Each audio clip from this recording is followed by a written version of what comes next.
जैसा कि आप लोगों को सभी को बावड़िया जी ने बताया, आपने इस संगठन से जुड़ा, इस संगठन के बारे में बहुत कुछ जानकारी दी है। लेकिन अब जो स्थिति आ रही है, हमारे पूरे देश की समस्या अपने एक अकेले व्यक्ति विशेष की नहीं है। देश में हर काम के लिए कहीं जाइए भ्रष्टाचार आपको तैयार है। दूसरा, आप कोई भी काम जाइए, कहीं ना कहीं से आपके ऊपर अत्याचार। तो भ्रष्टाचार और अत्याचार के खिलाफ हमारा संगठन द्रुत गति से कार्य। आज जो व्यक्ति संगठन से जुड़ रहे हैं, हर जो मेंबर भी है, पदाधिकारी तो बहुत बड़ी चीज है, एक मेंबर भी है, तो उस मेंबर को भी अधिकार है कि वो कश्मीर से लगा के कन्याकुमारी तक इस संगठन का सबसे पहले मेंबर।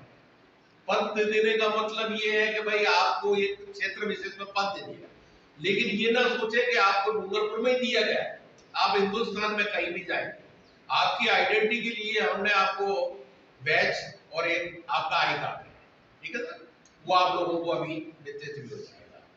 अब रही बात ये है कि देखिए, आपका सरकारी नौकरी में नहीं होगी आप लोग, या रिटायर भी हो गए हो, और आज स्थिति ये आ रही है कि भाई आपको सबसे बड़ा अधिकार क्या है? सबसे बड़ा अधिकार है ये संगठन जो है बड़े सोच समझ करके इसकी नीति और रीति को तैयार की गई है। इसमें यह है कि सबसे पहले आईएफएस, सबसे बड़ी सुप्रीम अथॉरिटी है आईएफएस, इंडियन फॉरेन सर्विसेज भी है, फॉरेन सर्विसेज, तो ये विदेशों से संबंधित मामला है। उस अधिकारी का भी ये संगठन का कोई भी मेंबर है, उससे ज्यादा पावर रखता है, वो जनता का नौकर है। आपको उसकी निगरानी पे लगाया गया है। इस संगठन में जोड़ने का मतलब क्या है? आज आपका कितने बड़े से बड़ा अधिकारी क्यों ना हो, आईएफएस है, फॉरेन सर्विसेज का है, फॉरेन सर्विसेज का जल्लाद का है, लेकिन आप उसका सुपरविजन करने का अधिकार आपको है। आप उसकी रिपोर्ट बावड़िया जी के माध्यम से मुख्यमंत्री राजस्थान को डायरेक्ट भेज सकते हो, आप लेके गवर्नर को भेज सकते हो। आज इस संगठन में अपने वकील सुप्रीम कोर्ट तक वकील है, तो आप लोगों की कोई भी समस्या, कोई भी चीज आती है, आज वकील मिट जाता है, लेकिन हमारा संगठन का वकील मजबूत रहता है, ठीक है ना, वो संगठन। उसके बाद आते हैं सब आईएएस, जिसको कलेक्टर बोलते हैं। उसके सामने भी एक कुर्सी उसके पास बैठने की होती है, 10 कुर्सी उसके सामने लगेगी। वो 10 कुर्सी का अर्थ अभी तक कोई नहीं समझ पाया। वो 10 कुर्सी अपने लिए है। आज हमारी यूनिटी में मजबूती है, और आज हम कोई भी काम से जाएंगे, बाकायदा कुर्सी बैठिए, अभी आपको नियुक्ति पत्र भी मिलेंगे, सभी चीज मिलेगी। आप अपने थाने में भी उनको एंट्री करा दीजिए, कलेक्टर के पास भी कॉपी पहुंचेगी, एसपी के पास कॉपी पहुंचेगी, अखबार में भी आप दीजिएगा। आप अपने पैरों पे खड़ा होना सीख जाएंगे। तो कलेक्टर भी आज की तारीख में, आप जब भी कोई काम है, आप डायरेक्ट जाकर के मिल सकते हो, कोई दिक्कत नहीं है। उदयपुर कई कलेक्टर या डूंगरपुर कई कलेक्टर नहीं है, आप हिंदुस्तान के किसी कलेक्टर से जाके। तीसरा आ जाता है आईपीएस, जो एसपी, लॉ एंड ऑर्डर, कानून व्यवस्था। आज दुनिया एसपी से डरती है, पुलिस से डरती है, लेकिन आज हम जो लोग हैं, आज हमारे संगठन के जो लोग हैं, उनका भी सुपरविजन करना। आपके जितने डिपार्टमेंट है, चाहे सेंट्रल का हो, चाहे स्टेट का हो, चाहे सेमी गवर्नमेंट, सरकार की तरफ से कोई ना कोई किसी ना किसी तरह से उनको तनख्वाह दी, और सरकार की तरफ से आपको भी नियुक्त कर दिया गया है, आप अवेतनिक है, ठीक है, आपको तनख्वाह नहीं मिलेगी, लेकिन आपको जनसेवा करनी है। अभी आपके हम 1280 भी करा रहे हैं। जैसे अगर कलेक्टर की व्यवस्था बैठती है, तो आप अपने क्षेत्र के अंदर, आप पंचायतों में, ग्राम पंचायतों में, जहां भी जाते हैं, वहां संगठन के थ्रू आप एक एप्लीकेशन लगाइए इस ऑफिस को खोलने के लिए, भ्रष्टाचार मुक्त अत्याचार निवारण यहाँ से।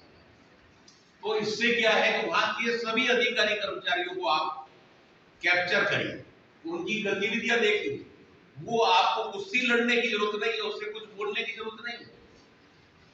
अगर वो आदमी, वहां ये भी होता है कि अगर अच्छा आदमी भी लगता है, तो अच्छे आदमी को हमारी ड्यूटी ये है कि उसको तो हम सम्मानित करेंगे, हम उनको मान सम्मान देंगे, उनको प्रशस्ति पत्र देंगे, उसके लिए यानी कि एक कोई भी ऐसी कोई योजना करके उसमें 15 अगस्त 26 जनवरी के रोज हम विशेष तौर से उनको सम्मानित देंगे। तो वो एक चीज। इसके बाद में ये हो गया साहब आपका IFS हो गया, IAS हो गया और IPS हो गया। अब उसके बाद अब कौन आता है चौथा शेर? अशोक स्तंभ के अंदर 3 शेर तो दिखते हैं, अब चौथा शेर कौन? कोई बता सकता है चौथा शेर कौन? चौथे शेर है साहब आपके राजनेता।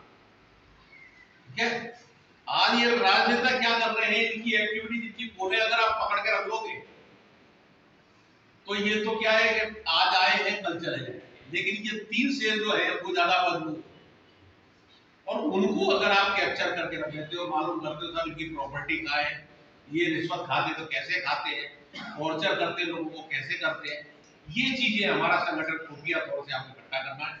आपको ये नहीं है कि कलेक्ट्रेट में जा रहे हैं साहब, बाहर खड़े हैं, आज की तारीख में चाहे कांग्रेस से रहिए, चाहे बीजेपी से रहिए, चाहे आप किसी पार्टी विशेष से रहिए, तो उसमें क्या होगा कि आपको लेकर के आज सत्ता में भी है और आप जाकर के कोई प्रदर्शन करें तो वो लाठीचार्ज होने में 2 मिनट लगते हैं, लेकिन हमारे आदमी को लाठीचार्ज की नौबत नहीं है। हमारा आदमी कलेक्टर के पास भी कोई खास काम से जाए गया तो बाकी ऑनलाइन भेज दीजिए, उसका जवाब उनके पिताजी को देना। कोई काम नहीं हो रहा है, बोले सोले इंचार्ज कलेक्टर है, दूसरा है SP।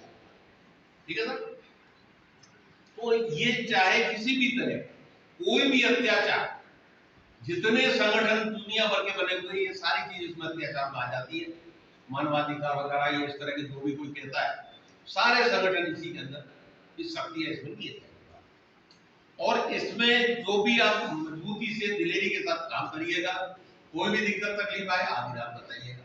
आज अभी हम ये 15 अगस्त से पूर्व अभी मैं वो देके जाऊंगा, तो आप लोग जैसे जो भी पंचायत, ग्राम पंचायत में भी कोई सरपंच है, वार्ड पंच है, गांव का कोई अच्छा बुजुर्ग व्यक्ति है, कोई रिटायर्ड वो व्यक्ति है, तो ऐसे व्यक्तियों को 15 अगस्त 26 जनवरी पे आप अपना झंडा रोहण भी कीजिएगा और अपने लेकर के उस सम्मान भी करिए उनका, और जमीन की भी मांग करिए। और भी अगर ये कहता है कि ग्राम पंचायत के दिशा में भी हमारे पास जमीन नहीं है कि साहब उसमें उनको लिख दीजिए साहब 1,001 रुपए में हमको 60-40 का प्लॉट अलॉट कर दीजिए। ठीक है, तो उनका वो भी हो गया कि साहब हमने गलत काम के लिए नहीं दिया है। और आज आपने जैसे ये भवन आपका समाज का जो भी जैसे लोगों का बना है, आज अपने आपके गांव के अंदर आने वाली पीढ़ी और आपके बच्चे आपको मानेंगे, हाँ साहब मेरे पिताजी ने या मेरे दादाजी ने फलाने ने कोई अच्छा काम किया था साहब, और ये देखिए हमारे यहाँ इस इलाके के अंदर भ्रष्टाचार अत्याचार के खिलाफ हम लोगों ने लड़ाई चल रही है। तो कोई भी सरकार आए, आज की तारीख में आपका अधिकार है, उस अधिकार को आप छीन के लीजिए, क्योंकि ये लोग आपको नहीं देंगे। आज गवर्नमेंट की जो योजना आ रही है, वो लोन वगैरह जो मिल रहा है आप सब लीजिए, सब में अप्लाई करिए, जितनी सब्सिडियां मिल रही है वो सब्सिडियां दीजिए। कोई भी चीज ऐसी नहीं है जिसको आप कमजोर होकर के पीछे, कोई व्यवस्था नहीं हो रही है, आपको इतना पावर है कि आप डायरेक्ट कॉरेस्पॉन्डेंस करिए, डायरेक्ट CM से कर सकते। क्योंकि मैं तो अब ये है कि भाई आप लोगों का जब ये राजस्थान का मामला है, मैं तो राष्ट्रीय स्तर का है, तो मेरे को तो हर जगह हर स्टेट में आज अपने राजस्थान के अंदर 7 में से 4 संभाग में अभी अपना संगठन काम कर रहा है, अभी धीरे धीरे आगे बढ़ जा रहा है।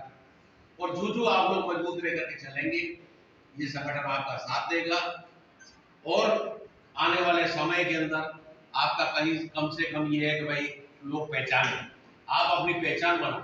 आज आपको बिना नौकरी के, बिना तनख्वाह के आपको इतना सरकार की तरफ से इस रजिस्ट्रेशन से ये आपको अधिकार दे दिया गया है कि आप अपनी हर बात को सरकार से मनवाएं, जनता के अंदर जो भ्रष्ट लोग हैं उनके खिलाफ कार्रवाइयां कराएं, भ्रष्टाचार विभाग है, ED वगैरह है, इस तरह CBI है, ये सभी का अपना सहयोग इस संगठन के माध्यम से। तो हम कोई भी काम किसी व्यक्ति विशेष से लड़ाई झगड़ा भी नहीं करना है, और उनकी शिकायतें हैं, आय से अधिक संपत्ति बना रहा है, कोई मान लीजिए लूट खसोट कर रहा है, चाहे सरपंच भी क्यों ना हो, तो उसके खिलाफ भी आप पता लगा लीजिए क्या क्या, तो अपने आप छापे पड़ते रहेंगे और आप तालियां बजाइएगा, बहुत बढ़िया हो जाएगा। और किसी को कोई क्वेश्चन, किसी को समझ में नहीं आ रहा हो, कोई चीज